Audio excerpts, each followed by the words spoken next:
Welcome to part 3 of our video series on how to install a WordPress plugin manually. In parts 1 and 2, we have seen how to install a WordPress plugin using the zip file and the FTP server.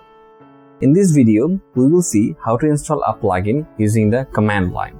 For this method, you will need to have WP CLI and XAMPP installed on your PC. A video on how to install WP CLI is in the description below.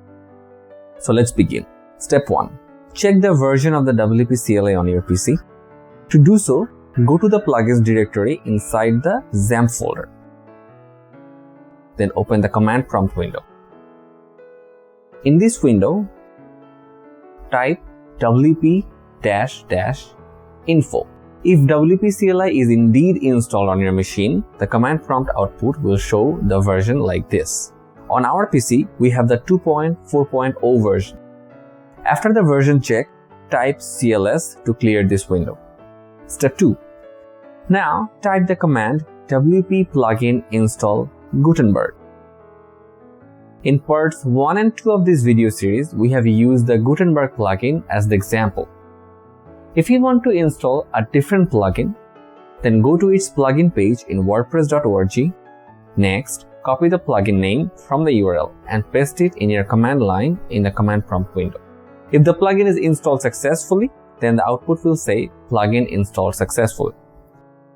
See, the Gutenberg plugin has been installed. Step 3. Finally, you will need to activate this plugin. Just type the command wp plugin activate Gutenberg, and it has been activated successfully. Now refresh your WordPress dashboard page. See the deactivate button under the plugin? It means the plugin has been successfully activated. Want to deactivate this plugin? Just type the command wp plugin deactivate Gutenberg, and the plugin has been deactivated. If you now refresh your WordPress dashboard, you will see the activate button again under the Gutenberg plugin. You can uninstall the plugin the same way. Type the command wp plugin uninstall Gutenberg, and the plugin will be uninstalled. Refresh your WordPress dashboard.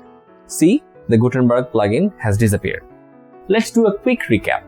In this video, we have learned how to install, activate, deactivate, and uninstall a WordPress plugin manually using WP CLI. If you have found this video useful, then please like this video, comment "Well done guys," and subscribe to our channel for more of this tutorial. Thank you for watching.